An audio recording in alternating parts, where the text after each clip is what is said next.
Today's interview is about generating revenue from websites without having to use Google AdSense. We're going to learn about the models used at a couple of different websites, both in the insurance industry, but in very different areas. Stay tuned.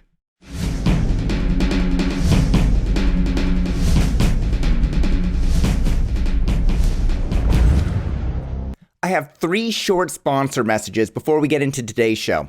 First, if you're a domain name investor, you have unique intellectual property needs, and you need an IP attorney that understands them, that follows the industry, and can help you navigate UDRP, copyright, and trademark laws. David Westlow of Wiley Ryan is the lawyer to call for internet legal issues. Second, if you have a great domain name and nothing to show when people visit, you're missing out on potential advertising revenue, leads, and partnership opportunities. NicheWebsites.com can build your site quickly with a price option to suit any need. But as their tagline says, they don't just build websites, they build businesses. Finally, if you're buying or selling a domain name or a portfolio and you want an estimate of its value, Estimate.com is the place to go. Just like you'd visit Zillow.com to get an estimate of a house value, Estimate.com provides key information about the most important statistics so you can make an informed decision based on data. All 3 sponsors have a clickable banner in the upper right-hand corner of DomainSherpa.com. Here's your program. Hey everyone, my name is Michael Seiger and I'm the publisher of DomainSherpa.com, the website where you come to learn how to become a successful domain name investor and entrepreneur directly from the experts.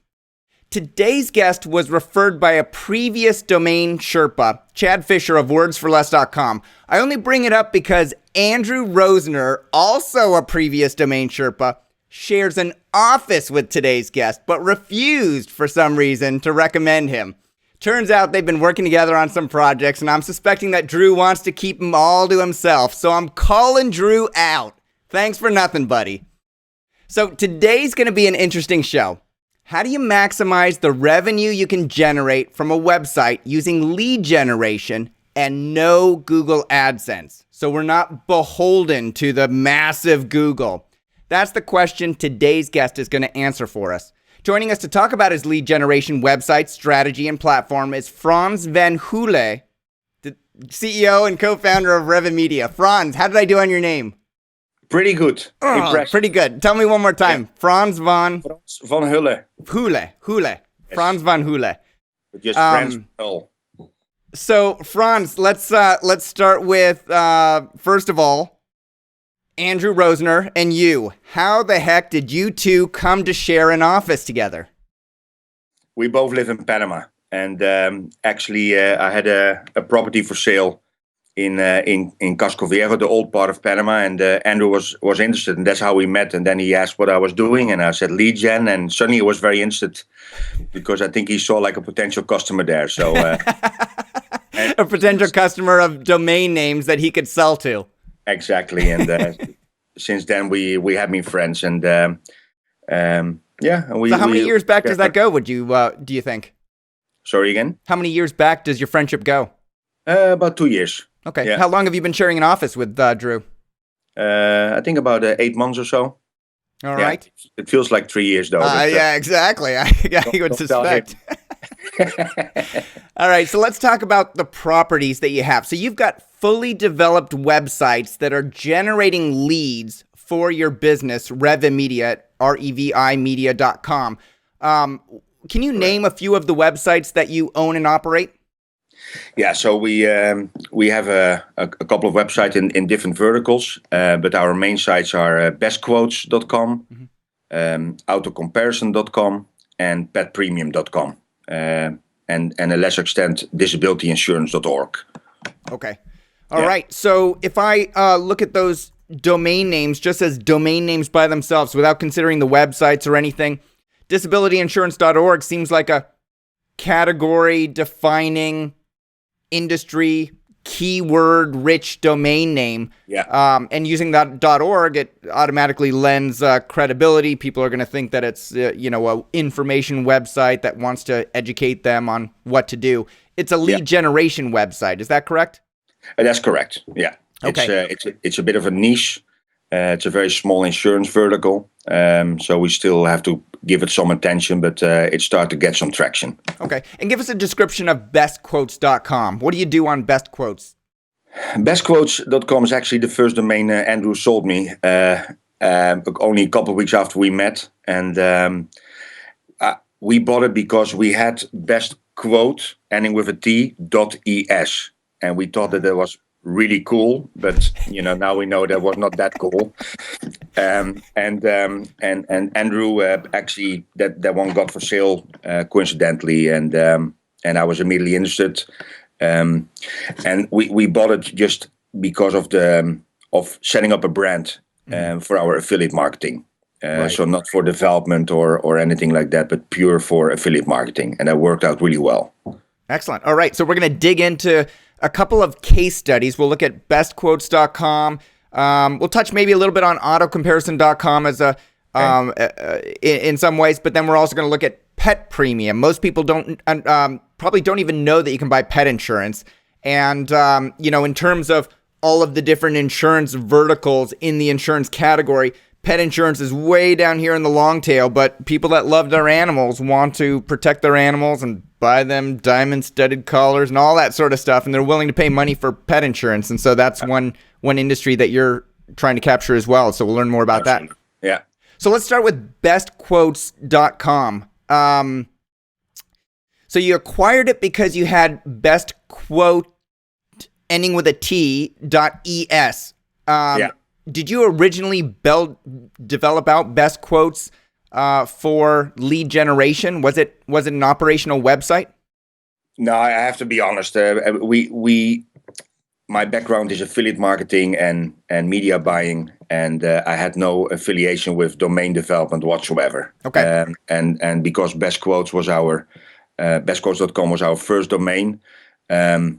To answer your question, no, we didn't develop the site before. We purely use it for affiliate marketing. So we built landing pages, in different styles, mobile, zip code submits, email submits, all kind of different campaigns. Mm-hmm. And we used the name Best Quotes and later bestquotes.com. Gotcha. So the whole idea behind bestquotes.com was to have different landing pages that you could buy advertising or set up affiliate campaigns or provide a commission or something to encourage other people to send traffic in. Am I understanding the business model of bestquotes.com correctly? Completely, yeah. Okay, and when do you know when you launched bestquotes.com, roughly? Early 2012, I would say. We used the name in 2011, but 2012 it really took off. Okay, so you've had it up and running for about a year and a half. Do you have any idea how much revenue you've generated in whole from bestquotes.com campaigns? Yeah, multi-million. Multi-million. Yeah, so we that's our main campaign. So what happened is actually that when we bought bestquotes.com and we used that brand, we immediately gained traction and we attracted more traffic. So we immediately saw a positive effect to our affiliates as well as to our advertisers. So tell me about that. So let's back up for a second. What was the first thing you did with bestquotes.com?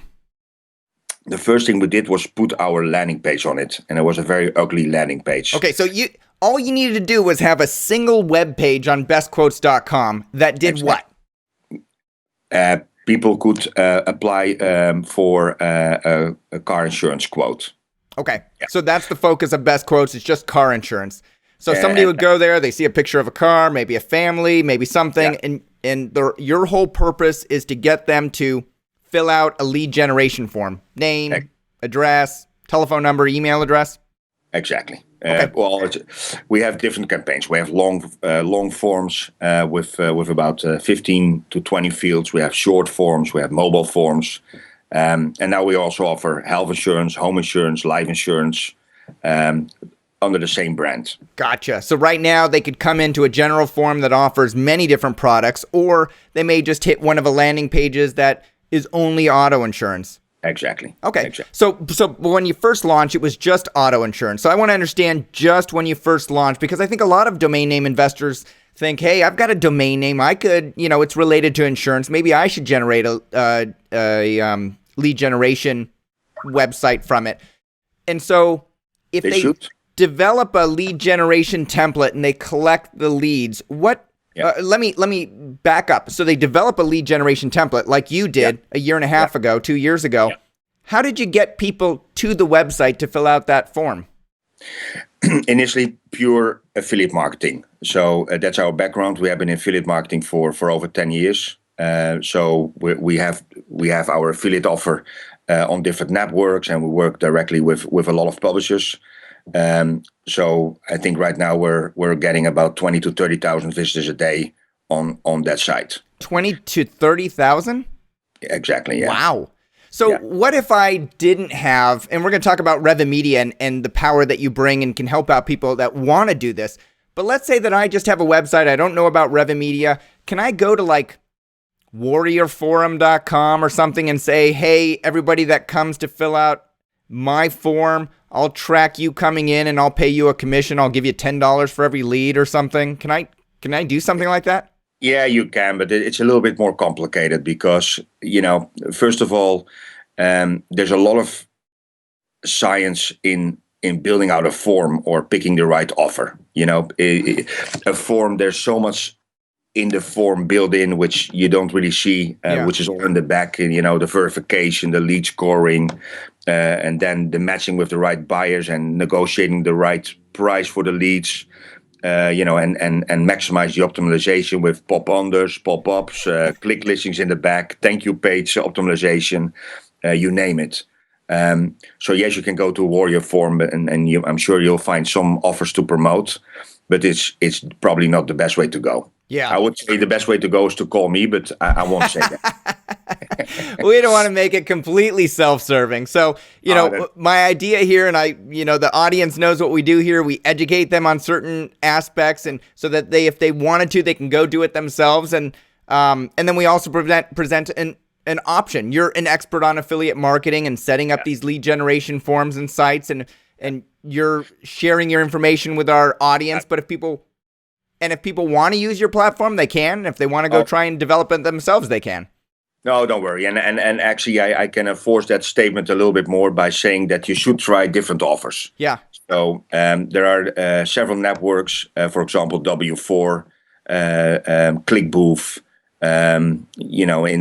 in probably CJ, who is more linked to advertisers directly. Mm-hmm. You will find strong affiliate offers in insurance. Yeah. And probably many of the viewers will probably know how to find those offers. Right.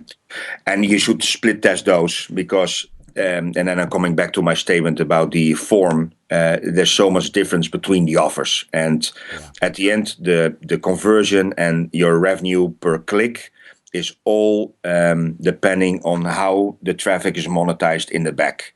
Mm-hmm. And you cannot see that by just picking an offer from a network. You have to test it. There's a lot to it. So I'm going to dig into that. The one thing I want to point out, it's starting to get a little bit darker on your side, which is totally cool, but you're not in Panama. You're actually in a different country filming this today. What country are you in, Frans? I'm in my home country, Holland. And my sister's going to marry tomorrow, so she decided to do it in a little castle, in a little bit in the countryside in Holland. And I'm actually sitting in a 18th century farm on a very small room. You want to see it? I do. I want to see the small room because it looked like you were in a garage beforehand. No, so here you see, like, we Dutchmen are famous for our small beds, and you stay warm that way. Yeah. So in a beautiful garden. I don't know if you can see it. Oh, yeah. It does look beautiful. And we did a test checkout earlier, and I had the pleasure of meeting your mother via Skype, so that was cool. Yeah. It was actually. Yeah. Awesome. Well, thanks for taking time out of your personal travel schedule to record this interview. All right. So lead generation can be complex. You build a site, you send traffic to it, you convert that traffic into a lead, and then you need to figure out what to do with that lead. How do you monetize it? We've had different lead generation companies on here. We've had Braden Pollock talking about his lead generation companies. We've also had lead generation companies that are focused on elderly healthcare. So lead generation is great and you can make a lot of money, but the key is to know who to sell it to and for them to trust you. I do lead generation in an educational area that I specialize in, and the leads come in great. But if I didn't know anything about the industry, I wouldn't know who to contact, what companies and who within the companies. So that's really the tough part. Would you say that that's the most difficult part of running a lead generation site, Frans? Yeah, absolutely. I completely agree. It took us a couple of years to collect sufficient buyers and to really be able to monetize the traffic. Yeah. And it's pretty hard. I mean, there are aggregators and brokers out there which broker offers or which are like the middleman. But at the end, you want to have direct connections with the advertisers. Mm-hmm. They're paying the big bucks. Yeah. And that's harder. And it's a little bit, as we say it, the chicken and the egg. You cannot get those big advertisers who are paying the right value for the leads if you don't have the traffic. Right. And and that's the circle you have to break through and to be able to do it all yourself. Yeah, and that's one of the benefits of joining a platform like Commission Junction or ClickBooth or your company, Revimedia, is that you already serve those customers. You're already making money. They already know you have a good leads coming in because you do certain things, and I'm going to ask you about that. So adding more to the pool is much easier process. So let's talk about your lead verification, because I don't do I've got a form on my website, and I verified that the fields are filled out. Yeah. And I verified that there's an email address, but I actually modified the telephone. The form plugin I use on WordPress is terrible, and I can't require a telephone number because it either has a U.S. phone number or a format or an international format, and it doesn't do both. And so I had to turn off the validation, so then people just type in prefer email only, and I don't get paid unless I give an email and a phone number that are valid.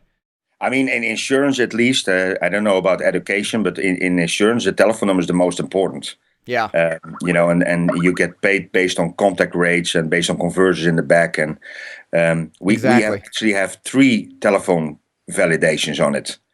How does that work? Well, we have 3 different suppliers, and we pay a little bit more for each verification. You pay 3 to 10 cents. Uh-huh. So it's a little bit expensive. Yeah. But having a very good check in place also makes the quality of the lead just better. And definitely. We've learned it the hard way, and in the sense that if you have medium quality or less quality, that's a short-term game. So it's all about quality lately in insurance. If you talk about legal or education, especially education with all the changes, it's all about quality. So what other checks do you do when you're verifying a lead coming in? What fields and how do you check them? Well, first of all, we are US only at this point. That means that we do an IP check. Uh-huh. By the way, shall I put on the light because it's getting dark? Yeah, if you can. If you have a light, that would be great. Let's do that. I apologize. No worries. Much better. It now becomes also a little bit more romantic. I know. Just you and me, Frans. Yeah. Much better. Okay, so we're talking about lead scoring and lead validation. You only handle leads in the United States, so that narrows the pool because it's much difficult to validate people from outside the U.S. in every single country with, different. Yeah. Yeah, but I wanted to say is that we start with an IP check. Okay. From an IP check, you know, of course, there are smart guys out there who can, who mask the IP address or fake it. But that's the first to show that they are coming from the U.S., even though they might not be in the U.S. So they might be trying to game the system. Exactly, and that's something we, that happens, of course. But at least the IP check is a good start. And then the IP address we use to match the zip code, if possible. There's an accuracy discrepancy, of course, so it's not completely accurate, but at least it gives some indication. And our algorithm takes all all the checks, IP versus zip code, IP versus area code of the telephone number. It takes it into account. Yep. So it's not a hard verification, but at least if we score, we verify also a source. So based on, for example, 100 leads, in how much percent is the IP actually matching, and matching also the number and the zip code. Okay, so the zip code, the telephone number, area code. Do you do and you use the address to match those? What about email address? You do basic validation on whether it has a top level domain? Yeah, so we do inbox checks. You do an inbox check. So you actually verify. How do you do that? Do you send a check email and make sure it doesn't bounce? Yeah, so there's actually there are external servers for it. There are companies like Bright Verify are pretty good in it. It all costs money, but if you have the economics in the back and you have sufficient volume and buyers, it just makes sense. Sure. Further, we measure the time someone fills in a form. We take a lot of data from that as well. So a bot that's going through and trying to populate it and try and game the system to get paid if they're an affiliate might fill it out in like 5 seconds, where a human would actually take 10 seconds, 30 seconds to fill it out. A human might actually put an extra space in a field or forget a period or something like that. Exactly, and our algorithm actually puts a score on that as well. So we have about 30 different algorithms, and all those algorithms are calculating a score. And based on the score, that's including validation and other things, we decide we predict the chance that this is a good lead or not, and based on that, we decide to which buyer we're actually going to sell it. Gotcha. So you run it through, you gather all the data, you run it through your algorithm. Does it spit out a score between like 0 and 100? 100 being 100% valid, you're pretty confident, and 0 being this is just a fake. Exactly. Gotcha. And then what kind of score do you use to validate whether you should sell it to an acquiring company or not? You have to repeat that question. I'm sorry. I'm sorry. Yeah, it wasn't a very good question. So if 100 is, the score is valid, what score do you typically use to know that you can sell that lead? Well, it needs to be at least 20. And, we're very transparent with our buyers. So we actually share, in many cases, that score as well. Gotcha. So buyers know what they're getting into. And, that score is just an indication, because there are buyers, they are just interested in the email address, or there are buyers that are just interested, they're a call center and they do big outbound call campaigns, and they're just interested in the telephone number. Yeah. So it depends a little bit on the buyer, but for the tier 1 buyers, and I'm talking about insurance carriers and, the top aggregators, it needs to be at least a 50. Gotcha. And do you sell them for a lower price per lead if the score is lower on the lead? Well, that's a natural thing. So our buyers automatically also bid lower on because what we build is a real-time auction of leads. So we have a lead, a certain score. We decide to which tier of buyers it goes, and then the buyers in that tier are actually bidding on the lead. So it's basically the buyer decides for how much he will buy the lead. The only thing is we will put floor pricing, and we have certain bottom prices for. We prefer not to sell the lead. That doesn't happen a lot though. But how many times do you sell a lead that comes in through bestquotes.com? We have in that sense a unique model. We only sell it exclusively. So we don't have shared lead model. But that's for insurance. For other verticals, for example, home security or pet insurance, we do sell it multiple times, but max 4 times. Max 4 times. So do you find that you generate about the same revenue whether you sell it 1 time exclusively or 4 times non-exclusively on a per lead basis? It's difficult to say, because we're comparing apples and oranges here, because insurance and home security are completely different animals. Yeah. But only looking within an industry. Like if you, I'm sure you have, because you have the lead scoring and the mass number, I'm sure you get people coming to you and saying, Frans, I'll buy the leads from you. I don't want them exclusive. and I want a lower price. Do you find that within the same industry, if you sell it 4 times versus exclusively, do you make about the same, or do you make more if you sell it multiple times? It's really hard to answer that question because it really depends on the situation, the buyer. But, I would say that I believe more in an exclusive model, but with a clear explanation that a shared model most of the times creates more revenue. But the exclusive model we like more because most of the times the appreciation of the buyer, of your customer, the advertiser, is just better. And you can create a little bit more added value and really, for example, we have carriers, they only buy in 12 states, but they want it exclusively, but they are willing to pay more. Right. It serves better for them because they don't want a lead which is already called 3 times by their competitors. Right. So it really depends per buyer, and we support all those models. So it depends per buyer, per vertical, and also per campaign. Gotcha. Now on bestquotes.com, in order to get people to the website, you do affiliate marketing. Nowadays, do you find that your company are doing most of the campaigns yourself to drive people to the website, or are you using third-party affiliate marketers for which you compensate at the end of the process? No, we do everything in-house. Everything in-house. Yeah, so we build our own campaigns. We are rolling out the campaigns ourselves. We're dealing with the affiliate network. In a very small percentage of our traffic is through networks.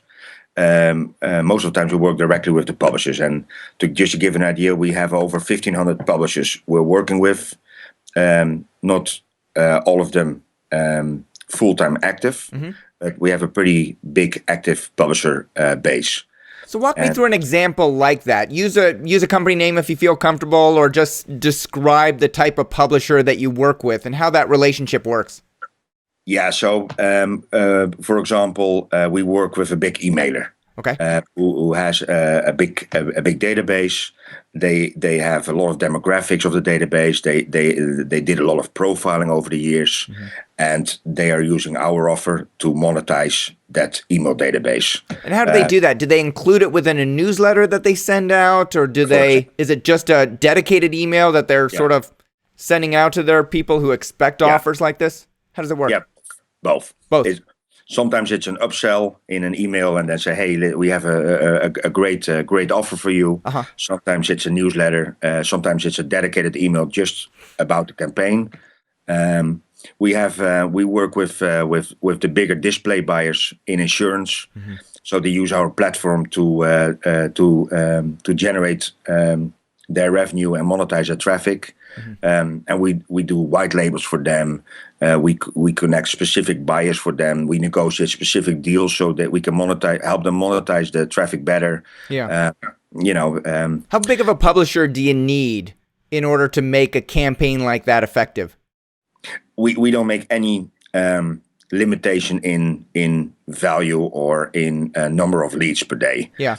But I would say, if it's below 10 leads a day, in general, unless good quality like type-in traffic, and sure you are familiar with that. That traffic, that's not high volume but high quality. Right. So it really depends. We don't put any limit on it. We prefer to have low volume but very good quality than somebody who sends 5,000 leads, 5,000 crappy leads a day. Right. That you then have to spend a lot of money to lead score, and then you don't make very much money off of them because they're not high value. And you know that yourself as well. In volume, driving volume is not the hardest thing to do if you have the back end. But to keep your advertisers and buyers happy, especially the carriers, nowadays they measure all the conversions and the quality and how much actually lead into to a sale. And you just cannot get away with just sending a lot of crappy leads. Right. So we talked about monetization without using Google AdSense on a website. So if a publisher wants to sell leads, they can join your platform, for example, or a host of other platforms, put up a banner for insurance, and then people click through directly to Best Quotes. You tag it as coming from domainsherpa.com, for example. And then if that converts into a lead and you make money, then you pay the publisher back. Yeah. Now so you as the owner operator of the lead generation website, bestquotes.com, may reach out to me, domainsherpa.com, and say, hey, we'd like to form a relationship. That's what you do as an affiliate marketer. Absolutely. Okay. And do you also, we talked about Google. Do you also go to Google and buy advertising on certain keyword searches in order to drive traffic to your website? In all honesty, we tried, and it's such a competitive marketplace right now. Expensive. It's extremely expensive, and you're talking about $30 to $60 per click. Yeah. We were not able to make it work. Let's put it that way. Yeah, it's crazy, and I can guarantee you that if I have a website that's focused on insurance and I put up ads and it displays a $30 to $60 click, that I'm not making anywhere near that. Via Google. So I don't know how the heck they operate and sharing 50%. I've heard numbers that they share 50%. I don't see things like that happening on Google AdSense in my markets. To me, it's one big black box, and and I'm fine with it, but just not with my media money. Yeah. I just don't understand the model. I just don't. Based on the conversions we see on our very optimized landing pages, we would never be able to justify a click of $50. Right. And, and based on the metrics in the market and knowing what kind of CPAs the carriers are looking for, and we're not talking about thousands of dollars, we're talking about perhaps $300 to $400 CPA, which is already I take a high number here. You can calculate back how much conversion you actually will need. If you pay $50 per click, you have to convert 1 out of 10. Yeah. I mean, it's possible. But so it's on Best Quotes, when you're buying campaigns and driving traffic to your website to convert them into leads, do you buy it on a cost per action, like a cost per click or a cost per conversion, or are you buying cost per 1,000 impressions? I would say 80% of our traffic is based on CPL. So we just share the risk with the publisher, right? And if we can sell a lead, then we pay a CPL. But we're 20% is based on CPC, and we do that in a very structured way. We test out a source, we do a couple of clicks, we see how it works, we look at the dynamics, like every media buyer basically. I don't have to explain that. But how much do you typically make off of a lead for car insurance? It's based on depending on the quality, but I would say between $2 and I would say $20. So when you sell it to somebody, it depends on whether it's, a certain state that's competitive and how many people are bidding for it and a lot of factors, but anywhere from $2 to $20. Yeah, I would that roughly, and you hear some numbers up to $25, but then it really needs to be like a grandma who didn't had any accident or DUI or anything like that in a very ideal state. But and how much do you pay to the publisher who is compensated on a cost per lead basis? We do a fixed amount per lead. Gotcha. So we our algorithms we just we calculate how much we can in average pay per lead, and sometimes we're taking a bit of a loss on a lead, but as long as the metrics works, so we do a fixed pricing, and that's. And sometimes also rev share. So we have a couple of big publishers, display buyers mainly. Yeah. They want to know exactly which states and which demographics are working well, and they want to know exactly they want to know the lead price so they can actually optimize their media buys. Right. So if you're paying a fixed price per lead, does it vary based on the test that you perform? So for example, if I sent you a few leads on a few days, do you then evaluate the quality of those leads and say, Mike, I'm going to pay you X dollars per lead versus somebody that sends you so-so leads, you might give them less? Or is it just it's just a fixed price regardless of whether it's good, bad, indifferent. No, obviously we have different ranges Gotcha. depending on the type of traffic. Yeah.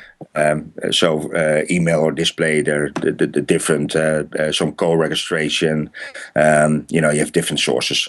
But before I forget, it's not only about the lead price. It's also about other revenue streams you can generate, which is actually one of our bigger added values, I would say, because a lead is one, but you can have click listings, and I'm sure many of the people seeing this video will know, like, for example, Sure Hits or Brokers Web, they have click banners, and you get pay per click. And I know actually that a lot of domainers are using Sure Hits, especially with insurance domains.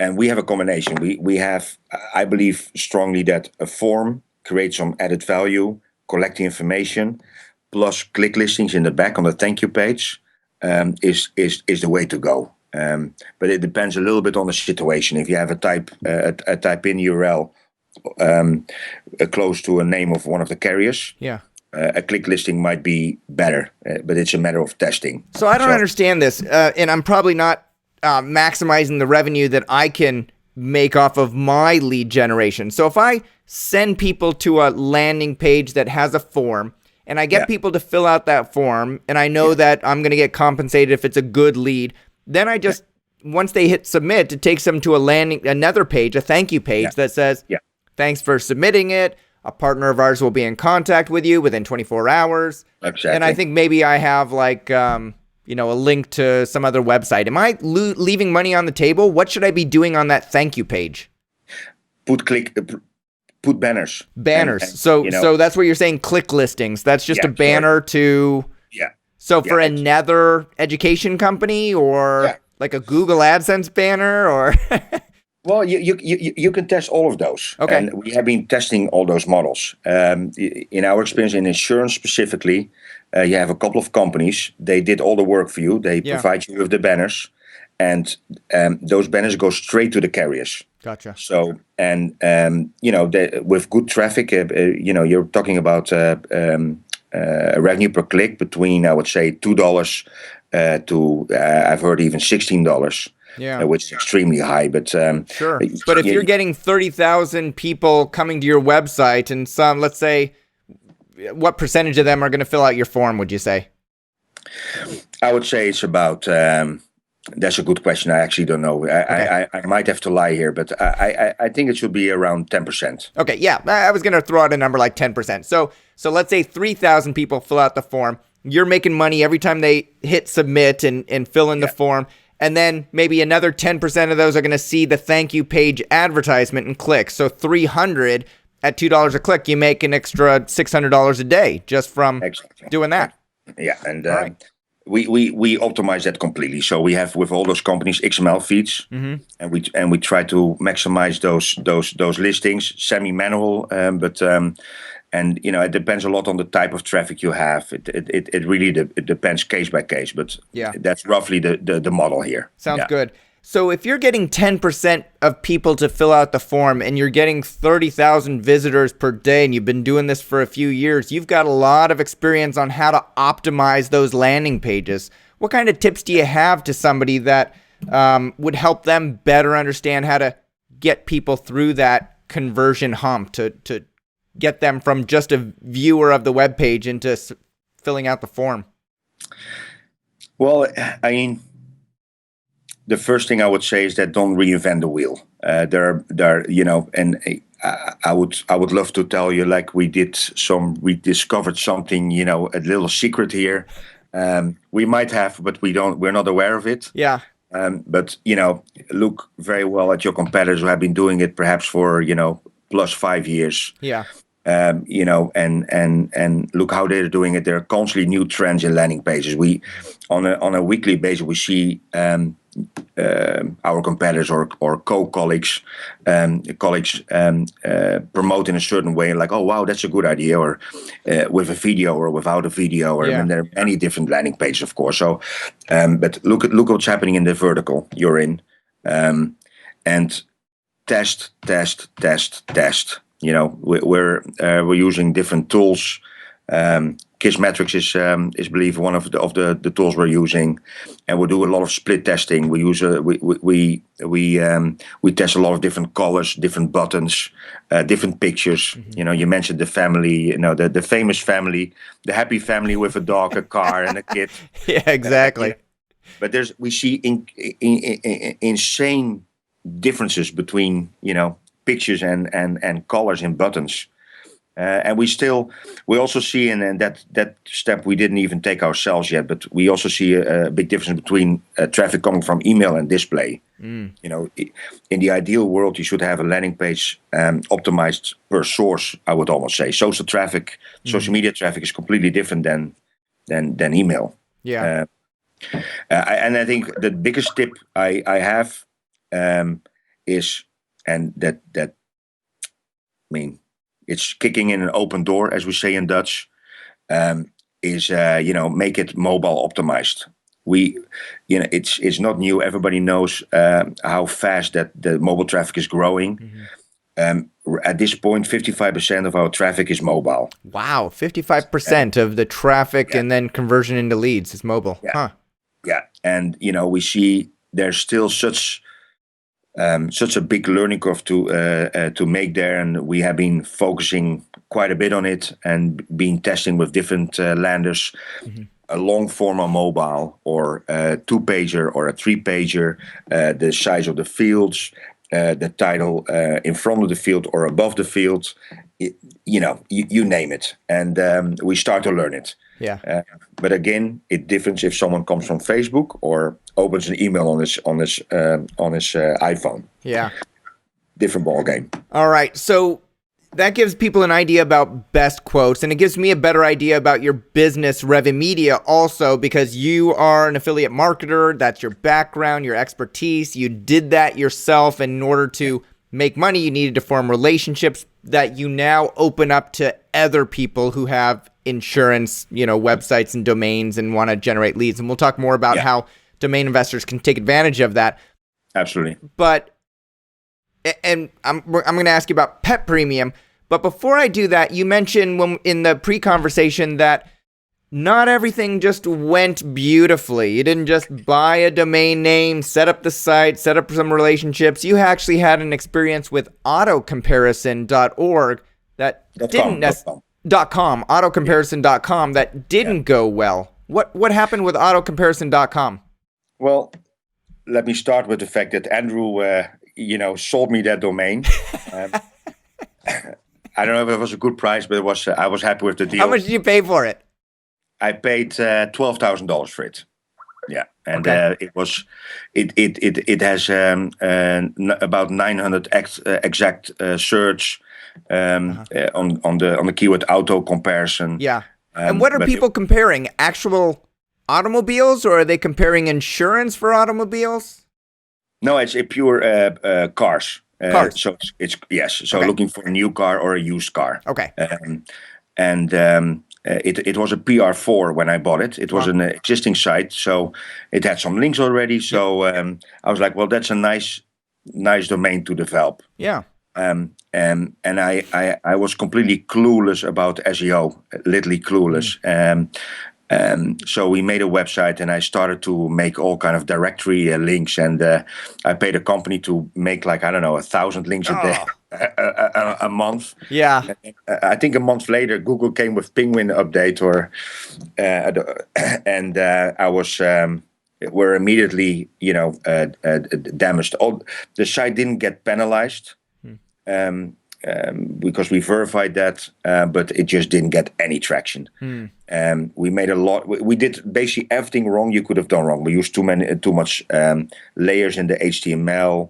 bad CSS, too much JavaScript, not optimized text, and I invested quite a bit in it, and it was a bit of a hard lesson. But what was the end result for customers that you were trying to deliver? If I came there, could I compare a Toyota SUV versus a Nissan SUV and then find a dealer? Is that what happened? It's actually a very nice site. The thing is that the content is like 8 layers deep, and Google cannot see the content. But we spent about I would say $25,000-$30,000 on making the website. But I'm gonna correct this page. I'm not gonna give up yet. It's just a matter of with the lessons learned. We're gonna redesign the site. We're gonna make it much more simple. But you're right. So we have all the content, and we have thousands of pages with car and reviews and that kind of stuff. Yeah. So I'll be fine. But in this case, the nice thing is that, I also have the safety net of affiliate marketing. So here we did basically the same trick as with Best Quotes. We just built some campaigns and used it as a brand for our affiliate marketing campaigns. So this seems a bit out of your expertise. We talked about you're in the insurance vertical, you're in the both for all the different insurances, and you're in the security vertical. You had purchased a security lead generation company, so you're selling, home alarm system leads. Automobile leads, automobile sales seems out of your normal area. Is it out of your normal area, or do you do multiple lead sales through different websites and campaigns? I don't know what's normal and what is. But is it one of your major 3 revenue streams for Revy Media?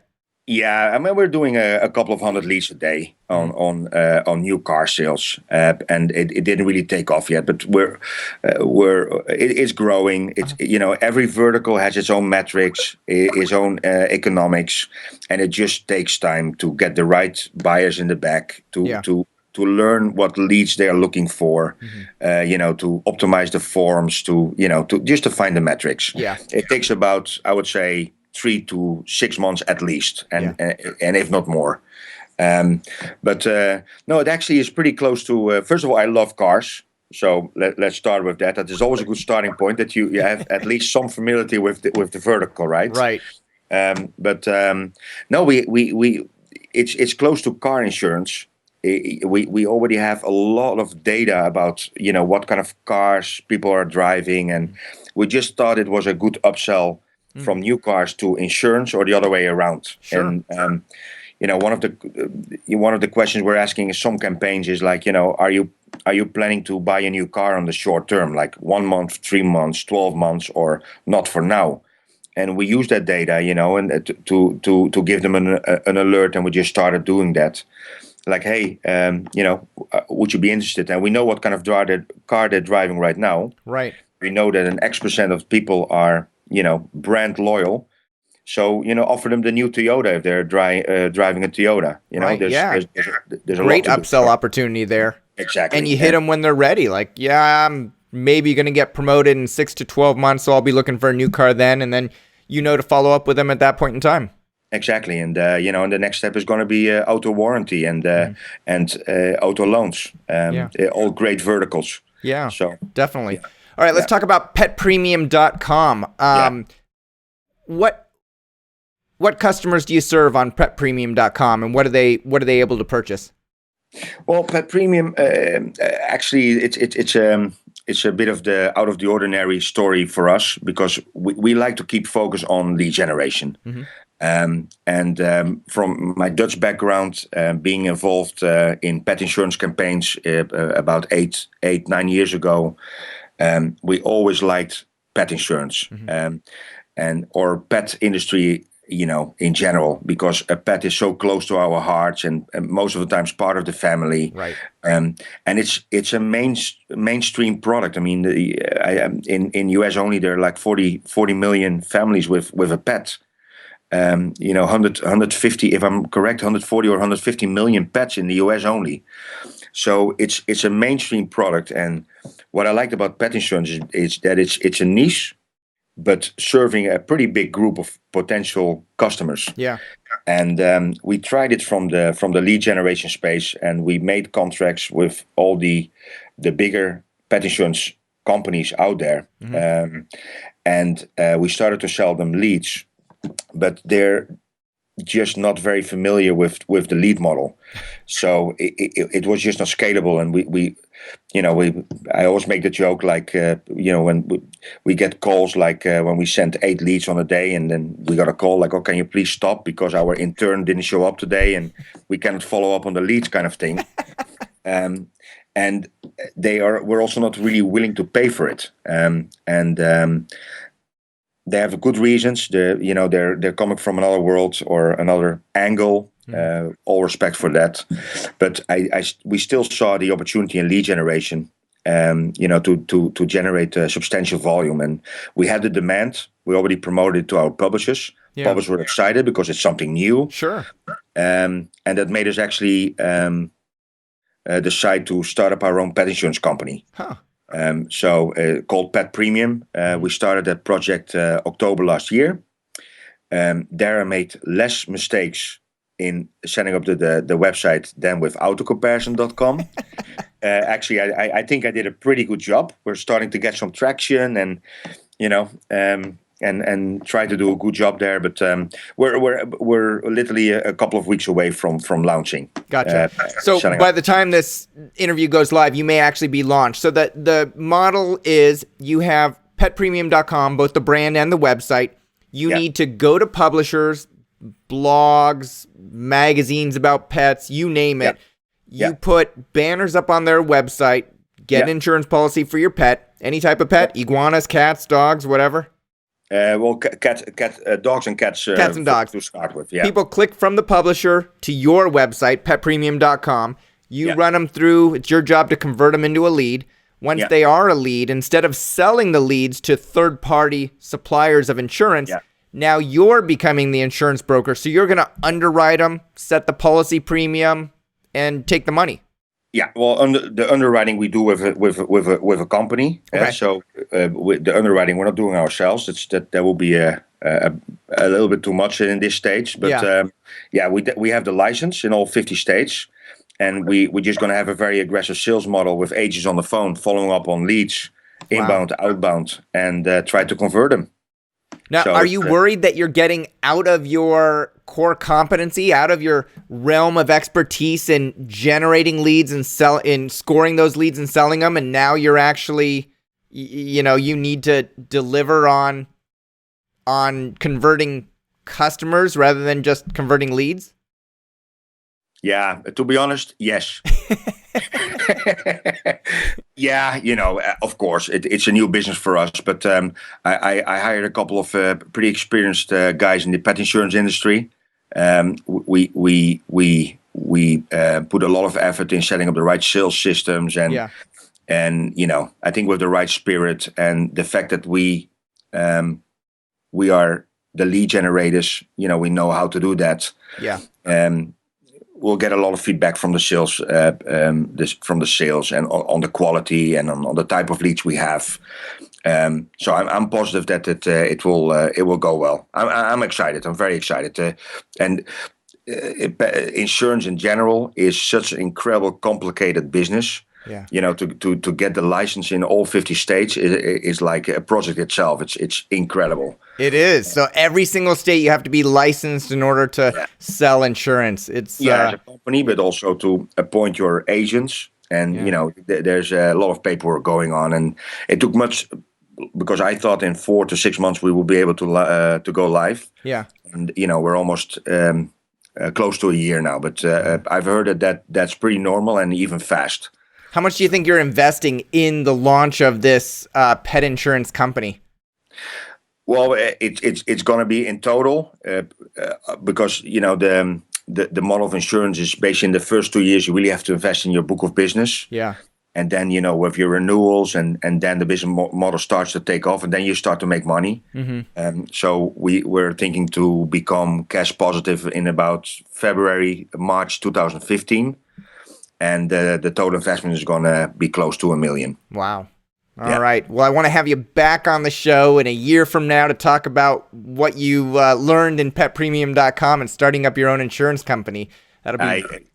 I would be happy to, and I would be completely open when we didn't reach what we try to accomplish. But and probably I'm going to be a little bit more gray. You and me both. All right. So after discussing a few of these options, it seems like your business model is becoming more clear. You have these websites, multiple different websites that serve the industries that you serve. You go and you buy campaigns, you send them into those websites. So if I have a website on my own, Frans, like an insurance blog, and I have 20,000 readers per day, and I have a form on my blog that I collect, do you want insurance information? Can I actually sell the leads to you directly, or do I need to refer people through your website so that they get fully qualified and scored in order for you to sell them? Actually, we offer multiple models here, and our core business is that we want to become the hub between the affiliates and the lead buyers.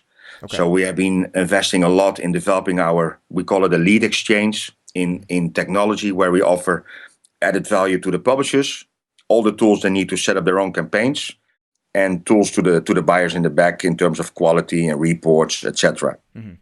So in this situation, if you have a blog and you have 20,000 visitors a day, we offer, for example, a JavaScript, and you can customize your own form in your own layout. It doesn't hurt your SEO. It's not the iframe, right? And you can put it wherever you want. If it's big volume, we even offer an API for certain partners, where you can build your own form, your own website, and you just post the lead to us, and we'll do the back end, the monetization. That's a case by case basis. And then we have iframes, and we have link outs, and you just a banner, and we do white labels where certain, especially display buyers, they like to, when they have a link out and they put a banner or they drive traffic, they would like to give it the same style as under the brand they're buying media for. So you offer all those options regardless of whether the publishers and the affiliates, that's one and the same, right? Yes. And so however the publishers want to feel most comfortable, they can put in an iframe, a JavaScript, they can link directly through to you, whatever they feel comfortable doing, you can set them up with it. Yeah, and it depends a little bit on the volume and the quality. An API we won't give to a publisher with lower quality, because you just big of our business is guaranteeing lead quality to our buyers. Right. So if I give an API and I lose some control over it, that will be bad. So that's case by case, but yeah, absolutely. Definitely. Okay, that makes sense. And what are all the industries that you serve? So right now we're in auto insurance, home insurance, health insurance, life insurance, pet insurance very shortly, a couple of weeks. We're in home security. We're in new car sales. And we're about to develop loansonline.com, where we're going to serve some more financial related verticals. And we basically, what we try to do is become really, as I said before, a hub independent from verticals. Because what we noticed is that each vertical has its own economics, and we're not that arrogant, I would say, that we think that we can enter each vertical just like that. It takes a lot of time, a lot of effort. So we want to become more like the technical partner for guys who know the vertical. And home security was a small acquisition we did of a company who was already in that field for a couple of years, since 2008. And, those guys are on board now, and, they know their business, and we would never have been able to do that without them. And, so certain verticals, we're looking for strategic partners to partner up. We do the back end, we do the advertisers, and bring in the technology. Makes sense. So. And if there are domain investors that have domain names in their portfolio that are currently parked and maybe they're not making, maybe they're only making a few dollars a day, that actually have real traffic, type in traffic, do you offer a 0-click option, or do you offer options to build out a website for them, or? Yeah, both, and they can redirect their domain to a tracking link we have. We give them a login, and they will see the clicks and the leads in their real-time reports. And actually, I've been working with some domainers, and it's sometimes a challenge depending on the type of domain. It needs to be vertical specific. If it's too general domain name, it's a little harder, and parking might be the better option. Yeah. But if it's a specific vertical domain and a certain keyword, I'm pretty sure we can help monetizing that traffic. Yeah. And we love to have traffic. So I'm afraid that I'm going to ask you for your email address at the end of the show. So if people want to contact you with their domain names, I don't want you to get 100 emails with, hey, Frans, I've got buy-online-auto-insurance.net. How can I get signed up? Because, they're not doing you any favors. You're not going to give them any business likely because there's no traffic. There's no type-in traffic on that. What's an example of some good domain names that you'd like to see? We have good experience with and again, for a big part of your crowd, it's probably nothing new, but we have seen good results with keywords or domains with an action in it, comparison, reviews, or compare insurance.info or .info won't have much type-in traffic, but a keyword with an action involved. Or, so like buyautoinsurance.com or comparehealthinsurance.com or lifeinsurance.com. Is it primarily .coms that you see traffic on? Should people even waste their time sending you a .net, .org, .info, .me? If it's pure for type-in traffic, I unless you have seen some good results, I didn't see much type-in traffic on .info or any other name besides .com. Right. Unless it was a previous website which stopped doing business, but I think that's a complete waste of time, in my opinion. But well, but people can take a look at their traffic. They need to look at the statistics, so they should be parking the domain to look at the number of unique visitors that are visiting per day. And if they're getting a decent amount of traffic, they can then contact you and have a conversation about it. It depends on the business model. If it's just a domain sitting there and it has some traffic, even a couple of clicks a day, if it's good traffic, you can get we can offer $10-12 per click. It's those are the amounts we're talking about, and or with just click listings, the banners, or with a form, it's definitely worth the effort. So the volume again is not important, but it's more the intention of the user, and it's and if it's really organic traffic, we all know that's the best quality out there. So I'm extremely interested in that. But if one of the domain owner is experienced with buying media and use the auto-insurance-comparison.me, but he drives traffic to it, why not? Sure. So all right. What haven't I asked you about your platform, Frans, that makes it unique in the lead generation space? I think I said all the things I wanted to say. For me, the most important, I'm a fan of your blog, and I was excited for this interview. And for me, the most important thing was to also share my bad experience, for example, with autocomparison.com. And I'm a big believer of developing domains, just because I like that more. And the domains we buy is always with the idea of doing something with it. Lead gen is one of the main ways to monetize your traffic, and it's a very competitive marketplace out there. if you have a domain and you didn't do anything in lead generation yet, and you're like, oh, let me develop the site and I'll generate some leads. Yeah. Think twice and try to partner up with companies who have been doing it for some time. Yeah. Yeah. And I remember the other point I wanted to make about bestquotes.com. If you go to the Google AdWords keyword tool and type in best quotes, nobody's searching for best quotes, I would suspect, or it's not a high search volume. No, but actually, you purchased it because it was a brand. You wanted people to come to the website and feel something about the experience. No, actually, I have to correct you because best quotes is a very big keyword. Oh, is it? The last time I checked, I think it's... is it over 1,000? No, over 100,000. Over 100,000 for best quotes? I have to check. I didn't check it since I bought it. So yeah, it has a very. Let me check. I stand corrected. Okay, yeah. But it's very high search, but not insurance related. It's all about best quote of Mandela or best quote of. Yeah. And it actually it has potential to be developed if you do something with that traffic, but we just happen to buy it just for the brand. Right. No, does that hurt you if people are searching for, best productivity or best motivational quotes and bestquotes.com shows up in the search engines?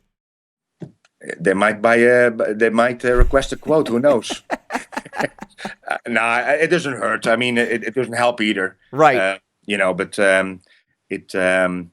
it was just a brand. But we are going to develop the site into a serious portal because right now we literally didn't do anything with it. So. Yeah. Excellent. All right, Frans, if people have questions, I'm going to ask them to post in the comments below and ask you to come back and answer as many questions as you can. If they want to reach out to you, they want to say, thanks for coming on the show. Thanks for talking about lead generation. Thanks for being open about your past failures and how much you're spending on pet premium, which may or may not work out. They want to ask you a question. What's the best way for them to reach out to you? Maybe to ask you if domain names they have might be a good fit for your platform. What's the best way to reach out to you?